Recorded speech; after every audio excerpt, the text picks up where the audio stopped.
जय श्री राम दोस्तों, स्वागत है आपका हमारे एक शानदार वीडियो में। बच्चों, आज का हमारा टॉपिक है भारत में बेरोजगारी की समस्या। देखिए, जो हमारा यह क्वेश्चन है दो टाइप से पूछ सकता है। या तो पूछेगा कि भारत में बेरोजगारी की समस्या, और या पूछ लिया जाएगा बेरोजगारी की समस्या। तो हमें जो है कोई भी पूछे तो उसमें जो है हमें किस प्रकार लिखना है, सारा डिटेल मैं आपको यहाँ पर बताऊँगा कि आपको जो ऐसी कौन सी गलती है जो निबंध लिखते समय नहीं करना है। देखिए, बहुत सारे बच्चे वो गलती करते हैं, तो आपको जो है वो जानना बहुत ही ज़रूरी है। और साथ ही मैं आपको बताऊंगा कितने शब्दों को आपको लिखना होगा और कितना कितना लिखना होगा। ये नहीं कि निबंध पूछा तो आप लोग 2-3 पन्ना छाप दें, नहीं, आपको ये गलती नहीं करना है, ठीक है। तो सारा डिटेल मैं आपको इसी वीडियो में दूंगा, तो आप लोग जो है शुरू से लेकर लास्ट तक तो ज़रूर देखिएगा। अगर इस वीडियो को देख लेते हैं तो यहाँ से जो आपका 9 नंबर है वो क्या हो जाएगा, बिल्कुल कंप्लीट हो जाएगा। तो देखिए, सबसे पहले निबंध में लिखने से पहले आप लोग एक ध्यान रखिएगा, मैंने आप सबके समझाने के लिए इससे रेड पेन का उपयोग किया, तो आप लोग रेड पेन का मत उपयोग करिएगा। आप जो है यहाँ पर ब्लैक पेन का उपयोग करिएगा, ठीक है। स्केच भी ले जा सकते हैं, लेकिन आप जो है बाल पेन ले जाइएगा ताकि आपको अच्छा लगे। स्केच से क्या होगा कि आपका जो कॉपी है वो उसमें अगर ढेर रगड़ देंगे ना तो आपको जो है दूसरे पन्ने में भी क्या दिखने लगेगा। तो आप जो है बाल पेन का ही उपयोग करिएगा। तो देखिए, सबसे पहले हम यहाँ लिखेंगे प्रमुख संकेत, यानी कह सकते हैं रूपरेखा। तो देखिए, रूपरेखा में सबसे ज़्यादा इंपॉर्टेंट हमारा पहला पॉइंट है प्रस्तावना, बहुत ही इंपॉर्टेंट है। और दूसरा हमारा पॉइंट है बेरोजगारी का अर्थ, यानी जो हमारी बेरोजगारी है उसका अर्थ। तीसरा हमारा है टाइप्स, देखिए बेरोजगारी के प्रकार। और चौथा हमारा है समस्या का समाधान। भाई, समस्या है तो समाधान भी होगा। और चौथा हमारा होता है उपसंहार, यानी उपसंहार में हम लिखते हैं सुझाव, यानी इसके प्रति हम क्या सुझाव दे सकते हैं। तो देखिए, सबसे पहला हमारा पॉइंट है, हम लिखेंगे प्रस्तावना। देखिए, प्रस्तावना में लिखना क्या होता है, पहले आप ये समझिए। देखिए, प्रस्तावना का मतलब होता है कि किसी भी विषय के प्रति, किसी भी टॉपिक के जो है विषय के बारे में हमें क्या होता है, बताना।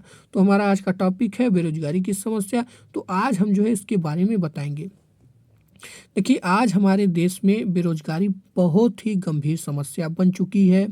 बेरोजगारी किसी भी देश के विकास में बाधक और अभिशाप है। तो देखिए, प्रस्तावना में हम यही लिखेंगे कि जो हमारी बेरोजगारी है हमारे देश के लिए जो है बहुत गंभीर समस्या, सत्य बात है, यह जो हमारे लिए बहुत गंभीर समस्या है। बेरोजगारी किसी भी देश के विकास में बाधक और कह सकते हैं एक अभिशाप है, ठीक है। तो आपको जो है प्रस्तावना में यही इतना लिखना होगा, ठीक है। उसके बाद हम समझते हैं बेरोजगारी का अर्थ। देखिए, बेरोजगारी का अर्थ है ज्ञान और योग्यता होते हुए भी व्यक्ति को उचित रोजगार न मिलना। समझिए, बेरोजगारी का अर्थ मतलब क्या होता है, नहीं, जो बेरोजगार हैं उनके लिए जो है इसका मतलब क्या है। देखिए, यही है कि उनके पास जो है ज्ञान तो है, कह सकते हैं योग्यता भी है, लेकिन उनको कोई किसी प्रकार का नौकरी नहीं है, तो वो क्या है, बेरोजगार ही है। भाई, पढ़े लिख कर बैठे तो बेरोजगारी ही कहलाएंगे, ठीक है। तो आपको जो है अर्थ में यही लिख देना होगा, ठीक है। अब समझते हैं बेरोजगारी का कारण, यानी कारण क्या है।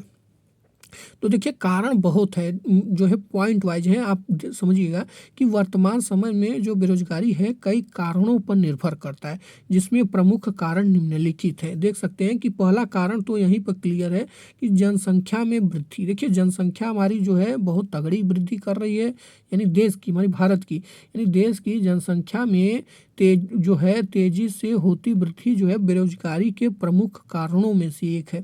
जनसंख्या भाई बढ़ेगी तो बेरोजगारी अपने आप उत्पन्न होगी, क्योंकि देखिए, जब मानव बढ़ेंगे और रोजगार नहीं रहेगा तो समस्या उत्पन्न ही होगा, ठीक है। उसके बाद देखिए, हमारा जो दूसरा कारण है उद्योगों में विकास की कमी। आज हमारे जो देश हैं, देश में उद्योगों का विकास बहुत धीमी है, जिससे लोगों को रोजगार नहीं मिल पा रहा है। यानी हमारा जो देश है आज उद्योग के क्षेत्र में भी क्या है, बहुत ही कह सकते हैं धीमी है। शुरुआत कर चुका है लेकिन अभी धीमी है, जिसके कारण जो है यह जो है बेरोजगारी की समस्या उत्पन्न हुई है। और हम चलिए तीसरे पॉइंट को भी देखते हैं। दोस्तों, हमारा देख सकते हैं तीसरा पॉइंट है शिक्षा प्रणाली, यानी शिक्षा व्यवस्था हमारे देश की बेरोजगारी का एक प्रमुख कारण है। देखिए, बहुत इंपॉर्टेंट पॉइंट है। सच बात है कि आजकल जो शिक्षा की वजह से हमारे, कह सकते हैं हमारे गांव में तो देख सकते हैं कि कितने इसका हालत ख़राब है। आप लोग कमेंट करके ज़रूर बताइएगा, क्योंकि हमारे देश में रोजगार प्रदान करने वाला जो शिक्षा नहीं है, बल्कि सिर्फ किताबों तक सीमित रहने वाली शिक्षा प्रणाली है। सत्य बात है कि आज हम लोग किताबों तक ही सीमित है। जो बाबा दादा पढ़ के आए हैं हम लोग वही क्या कर रहे हैं, रट रहे हैं, पढ़ रहे हैं। कोई नया टेक्निकल चीज़ के बारे में उतना कोई ना ही बता रहा है और ना ही कह सकते हैं कोई उतना व्यवस्था भी नहीं कर रहा है। तो वही क्या है हमारी शिक्षा प्रणाली, उसकी हमें क्या करना होगा, सुधार करना होगा। ठीक है, अब चलिए यहाँ समझते हैं भैया ये जो हमारी समस्या है इसका हमारा समाधान क्या है। बेरोजगारी को संपूर्ण दूर नहीं किया जा सकता है, सही दिशा में कुछ प्रयास करने से वे कम हो सकती है। सही बात कि बेरोजगारी को तो हम एकाएक कह सकते हैं संपूर्ण तो दूर नहीं कर पाएंगे, लेकिन हाँ सही दिशा में अगर हम मेहनत करेंगे, प्रयास करेंगे, टेक्नोलॉजी को समझेंगे तो इसे हम क्या कर सकते हैं, दूर कर सकते हैं।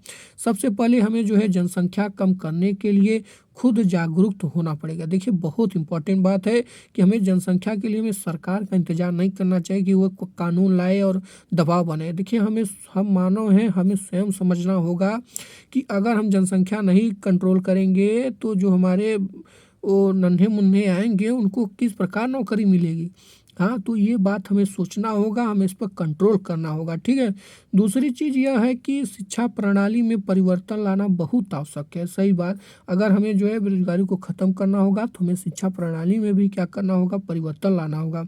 अगर हम परिवर्तन नहीं लाएंगे तो हम वही दादा बाबा वाला पढ़ते रहेंगे और वहीं तक रह जाएंगे। ठीक है, तकनीकी और व्यावसायिक क्षेत्र पर अधिक जोर देना होगा। सही बात, तकनीकी के साथ हमें जो है व्यवसाय के क्षेत्र में भी अधिक जोर देना होगा ताकि यह जो हमारा समस्या हो क्या हो, समाप्त हो सके। ठीक है, उसके बाद देखिए हम समझते हैं उपसंहार यानी सुझाव। सुझाव कह सकते हैं कि बेरोजगारी देखने में तो केवल एक आर्थिक समस्या नजर आती है, परंतु इसका संबंध समाज की शांति व्यवस्था और युवाओं के मनोविज्ञान से भी है। देखिए बेरोजगारी है देखने में तो एक आर्थिक समस्या है। देखिए ये जो समस्या है आर्थिक समस्या में नजर आती है, परंतु इसका जो हमारा संबंध है कह सकते हैं समाज की शांति। अब आप बताइए समाज में अगर कोई लड़का है या कोई भी हो अगर पढ़ा लिखा है बेरोजगार है तो वो क्या करेगा, घर में कलह ही फानेगा, घर में कलह ही होगा, समाज के लिए भी शांति नहीं हो पाएगी और युवाओं के जो है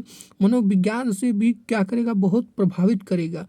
अतः यह आवश्यक है कि सभी मिलकर यानी हम सब कह सकते हैं सभी मिलकर इस समस्या का समाधान निकालने की कोशिश करें। यानी हम सब मिलकर ये जो हमारी बेरोजगारी की समस्या है इसे क्या करें, पूर्णतः समाप्त करें। तो दोस्तों देख सकते हैं मैंने जो है बहुत जितना हो सके अपने पूर्ण कोशिश करके आपको जो है सरल से सरल शब्दों में बताने की कोशिश की है ताकि आप लोग जो है इसे समझ लें, रटे मत। देखिए समझ लीजिएगा बेरोजगारी, एक दो बार वीडियो को और देख लेंगे थोड़ा सा पीछे करके तो आपको क्लियर स्पष्ट हो जाएगा। तो आपको इसी तरह लिखना होगा जैसा मैंने आपको बताया, और ऐसे लिखेंगे तो आपका जो नंबर हो बिल्कुल 100% क्लियर है, कंप्लीट हो जाएगा। ठीक है, और हाँ दोस्तों आप सबसे यार मुझे बस छोटा सा प्यार चाहिए, बस एक छोटा सा फ्री वाला काम है, छोटा सा कमेंट कर दीजिएगा, एक लाइक कर दीजिएगा और नए हो तो चैनल को सब्सक्राइब कर दीजिएगा और साथ में बेल आइकन प्रेस कर दीजिएगा। देखिए बेल आइकन प्रेस करेंगे तभी आपको नोटिफिकेशन प्राप्त होगा, तभी जो मैं आपको वीडियो इतनी इंटरेस्टिंग लाऊंगा तो आप उन्हें देख पाएंगे और अपनी तैयारी को क्या कर पाएंगे, कर पाएंगे। ठीक है, चलिए 3 काम कर दीजिए, 3 गिनती गिनता हूँ, 1 2 3। चलिए मिलते हैं अगले वीडियो में। जय हिंद, जय भारत, वंदे मातरम।